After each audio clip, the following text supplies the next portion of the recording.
എല്ലാവർക്കും നമസ്കാരം. ഞാനിന്ന് ഒരു ഔഷധ കഞ്ഞിയായിട്ടാണ് വന്നിരിക്കുന്നത്.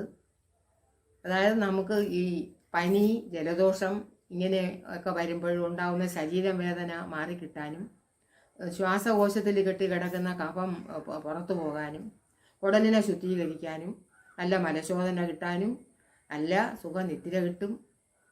അങ്ങനെയൊക്കെയുള്ള അതിനു വേണ്ടിയുള്ള ഒരു ഔഷധ കഞ്ഞിയാണ് ഞാനിന്ന് ഉണ്ടാക്കാൻ പോകുന്നത്. അത് ഉണ്ടാക്കുന്നത് എങ്ങനെയെന്ന് വെച്ചാൽ, ഒരാളിന് കഴിക്കാനുള്ള അളവിന് മാത്രമാണ് ഞാൻ ഉണ്ടാക്കുന്നത്. പിന്നെ കഴിക്കാനുള്ള വിധം എങ്ങനെയാണെന്ന് വെച്ചാൽ, അത് രാത്രി ഭക്ഷണമൊക്കെ കഴിച്ച് 1 മണിക്കൂർ കഴിഞ്ഞതിന് ശേഷം ഇത് കഴിച്ചുകൊണ്ട് നമ്മൾ കിടക്കണം. അപ്പോൾ നമുക്ക് ഉള്ളിക്കഞ്ഞി വയ്ക്കാനുള്ള സാധനങ്ങൾ എന്തൊക്കെയാണെന്ന് നോക്കാം. 250 ഗ്രാം ഉള്ളി തൊലിച്ച് വച്ചിരിക്കുകയാണ്. 150 ഗ്രാം കരിപ്പോട്ടി, 1 സ്പൂൺ നെയ്യ്, കുറച്ച് കൊടമ്പുളി വെള്ളത്തിലിട്ടതാണ്, കുറച്ച് അരിപ്പൊടി, അരി വറുത്ത് പൊടിച്ചതാണ്, കുറച്ച് ചുക്കിൻ്റെ പൊടി, ആവശ്യത്തിന് വെള്ളം. ഇത്രയും സാധനങ്ങൾ കൊണ്ടുവേണം നമുക്കിത് ഉണ്ടാക്കിയെടുക്കാനുള്ളത്. ഇപ്പോൾ നമുക്ക് പാത്രം അടുപ്പത്തോട്ട് വയ്ക്കാം.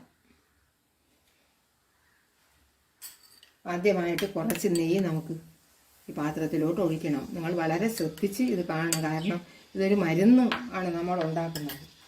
കുറച്ച് നെയ്യ് അതിലൊഴിച്ചിട്ട് ഉള്ളി അതിലിടണം. ഉള്ളി അതിലിട്ടിട്ട് ചെറുതായിട്ടൊന്ന് വഴറ്റി എടുക്കണം.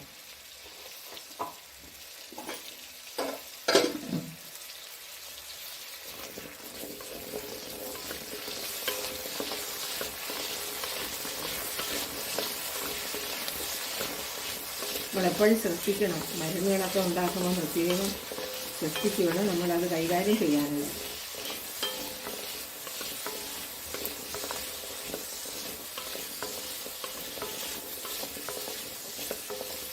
ഒന്ന് വഴണ്ട് വരട്ടെ.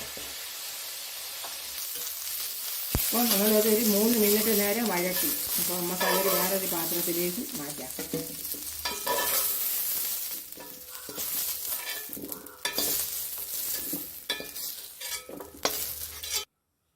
അപ്പോൾ നമ്മൾ വേറൊരു പാത്രം അടുപ്പത്തോട്ട് വെച്ച് വെള്ളം ഒഴിക്കുവാണ്. ഉള്ളി ഇട്ട് വേവിക്കണം. നമുക്ക് വെള്ളം തിളച്ചതിന് ശേഷം 1 ഗ്ലാസ് വെള്ളമാണ് എടുത്തത്. വെള്ളം അടയ്ക്കാം. അപ്പോൾ വെള്ളം തിളച്ച്, അപ്പോൾ നമുക്ക് വഴറ്റി വെച്ചിരിക്കുന്ന ഉള്ളി വെള്ളത്തിലേക്ക് ഇടാം.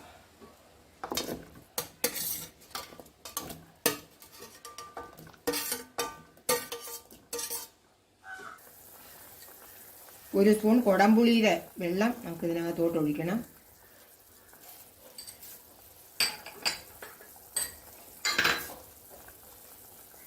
അടയ്ക്കാം. അടച്ചു വെച്ച് കുറച്ച് വേവിക്കണം.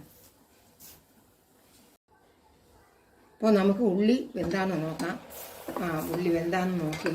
ഉള്ളിയൊക്കെ വെന്ത്, ഉള്ളി നല്ലതുപോലെ വേവണം. ഉള്ളി വെന്തതിന് ശേഷം ഉള്ളി വേവണത് വരെ ഇട്ട് വേവിക്കണം. ഉള്ളിക്കും പല വേവാണ്. അതുകൊണ്ട് നമ്മൾ നോക്കണം എന്താണ് നമുക്കിങ്ങനെ നോക്കുമ്പോൾ അറിയാം ഉള്ളി വെന്തു. അപ്പോൾ അതിന് ശേഷം നമുക്ക്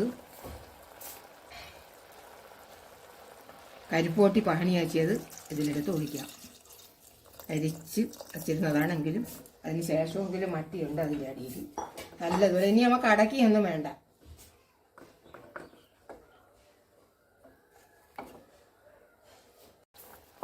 അപ്പോൾ നമ്മൾ കരിപ്പോട്ട് ഈ പാനി കാച്ചതിൽ ഒഴിച്ചതിന് ശേഷം കുറച്ച് നേരം നമ്മളിങ്ങനെ ഇളക്കിക്കൊണ്ട് നിൽക്കണം. കാരണം കരിപ്പോട്ടിയൊക്കെ ഉള്ളിലൊന്ന് പിടിച്ചു വരാനും വേണ്ടി ഒന്ന് നല്ലതുപോലെ ഇളക്കണം നമ്മൾ നല്ലതുപോലെ.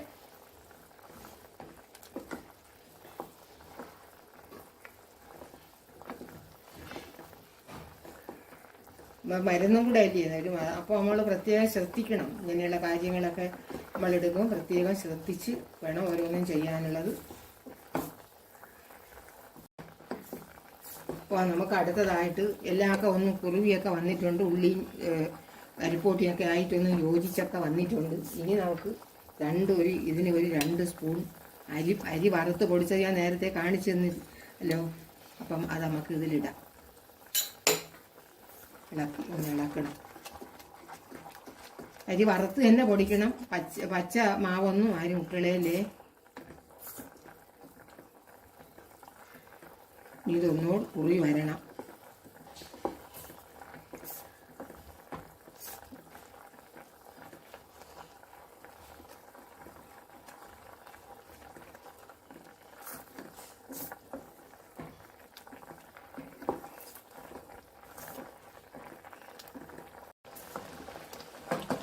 കഞ്ഞിയൊക്കെ റെഡിയായി. ഇത് ചുക്ക് പൊടിയാണ്. പ്രധാനമായിട്ട് നമ്മൾ ചുക്ക് പൊടി ഇടുവാണ്. ഒരു ചെറിയ സ്പൂണിന് ഒരു സ്പൂൺ.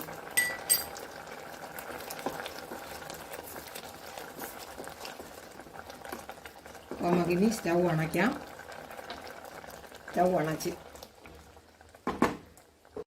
അപ്പോൾ നമ്മുടെ ഉള്ളിക്കഞ്ഞി റെഡിയായി. നമുക്ക് വേറൊരു പാത്രത്തിലേക്ക് മാറ്റാം.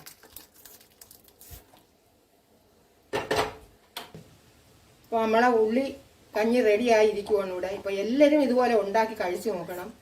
ഇത് ഞാൻ കഴിച്ചിട്ടുള്ളത് കൊണ്ട് എനിക്ക് ധൈര്യമായി നിങ്ങളോട് പറയാൻ പറ്റും. ഇത് നല്ലൊരു ഔഷധമാണ്. എല്ലാവരും ഇനി അങ്ങോട്ടുള്ള സമയങ്ങളൊന്നും നമുക്ക് നല്ലതല്ല. അതുകൊണ്ട് കർക്കിടക മാസം പറക്കാൻ പോവുകയാണ്. അതുകൊണ്ട് എല്ലാവരും ഇത് ഉണ്ടാക്കി കഴിക്കണം. ഈ നെഞ്ച് അടപ്പൊക്കെ ഉള്ള കുട്ടികൾക്കൊക്കെ ഇത് ഉണ്ടാക്കി കൊടുക്കണം. എല്ലാവരും ഇതുപോലെ ഉണ്ടാക്കി കഴിച്ചു നോക്കണം. വീഡിയോ നിങ്ങൾക്ക് ഇഷ്ടമായെങ്കിൽ ലൈക്ക് ചെയ്യുക, ഷെയർ ചെയ്യുക, ചാനൽ സബ്സ്ക്രൈബ് ചെയ്യുക, അടുത്ത് കാണുന്ന ബെൽ ബട്ടൺ കൂടി അമർത്തുക. അപ്പോൾ ഞങ്ങളിടുന്ന വീഡിയോയുടെ നോട്ടിഫിക്കേഷൻ നിങ്ങൾക്ക് ലഭിക്കും. അഭിപ്രായങ്ങളും നിർദ്ദേശങ്ങളും താഴെ കമൻറ്റ് ബോക്സിൽ ഇടുക.